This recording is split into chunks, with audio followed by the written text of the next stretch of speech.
Hey guys, Lil Ronnie here today. I just wanted to talk to you guys about my first car. So my first car I got when I was 17 years old.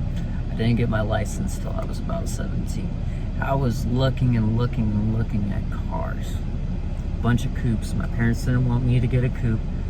Then my grandfather found a car that he was able to get for free for me.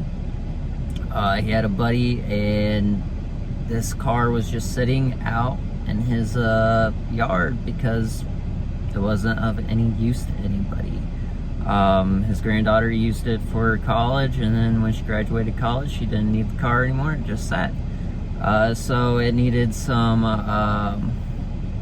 rotors, and I think it needed some struts done. Strut tower probably. So we had those. We had all that fixed, paid for the parts and the labor for my grandfather to do it, and they drove up the car from Florida to Missouri. Didn't have an issue with it. This car I had for about 3 years, and I had a lot of cars while owning this car. This was really my daily. This was AC daily to where get the groceries. If you're gonna be running around with the friends, you're jumping in the CRV. That's how it was. I loved that.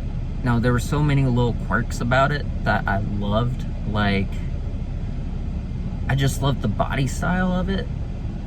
I don't know, just that little crossover car SUV. The car just looked beautiful in my opinion.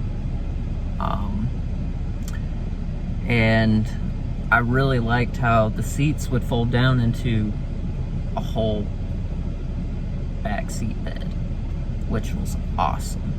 That's super, super cool.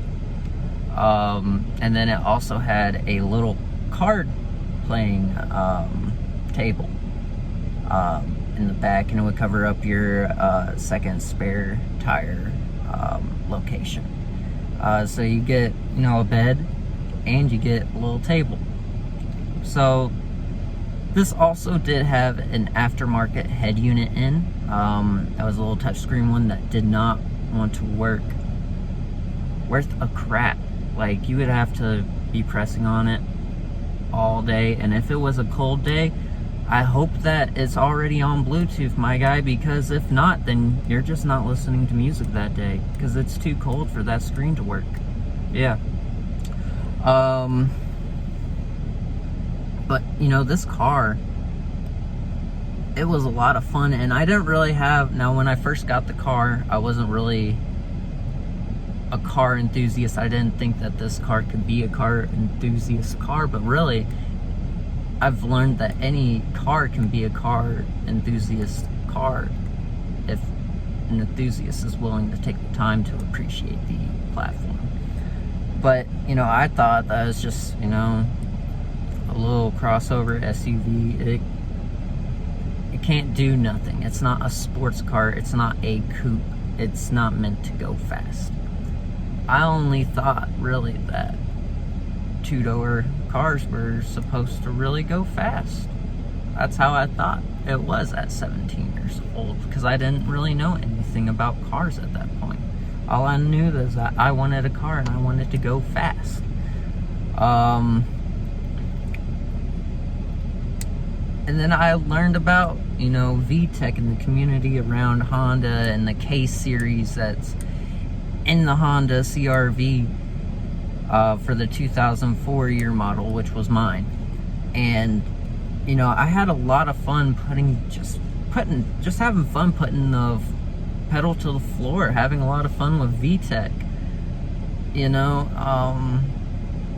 Blasting music with friends. That was a good car to just run around with my friends with. Put the floor to the pedal, go. It wasn't too slow.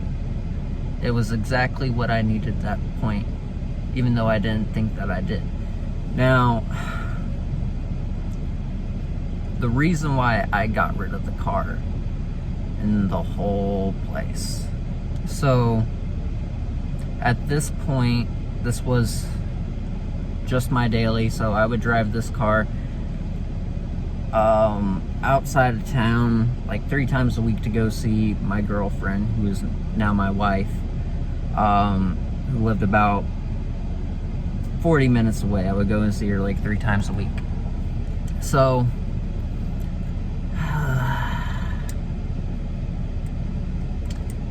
I was very tired after work one night. Had been working a lot of hours, and I got off work, was on my way, wasn't paying attention, curbed the passenger side tire and messed up all these suspension components. But that's actually after I was already hit too on that side. I was hit by someone not paying attention and pulled out like right in front of me. I tried to swerve out of the way and they T-boned me basically. Yeah, and that sucked. And that really, like, that's when I kind of just moved the car back and I didn't really drive it because the door wasn't like lined up correctly, and we kind of bent it back into place to where it would be. I kind of stopped caring about the car after that point, after that wreck. And then after the second wreck, I didn't touch it again. Now the second wreck was completely my fault. You know, I messed up the suspension and I couldn't figure it out, and I was tired of it. And you know, I thought about ripping out the engine and putting it in something else, but I decided I did not have the money to build a K-Series engine at that point either, or to buy another chassis at that point, or to have the know-how to do any of that crap. So I ended up just selling it, and I kind of wish that I didn't, you know. There's a lot of memories that went with that car. You know, that's a lot of growing up there. So, would I buy a 2004 CR-V again? I think so. Now stay tuned for the next video where I talk about the second car that I bought. Stay tuned for the next video. Thank you guys. Bye.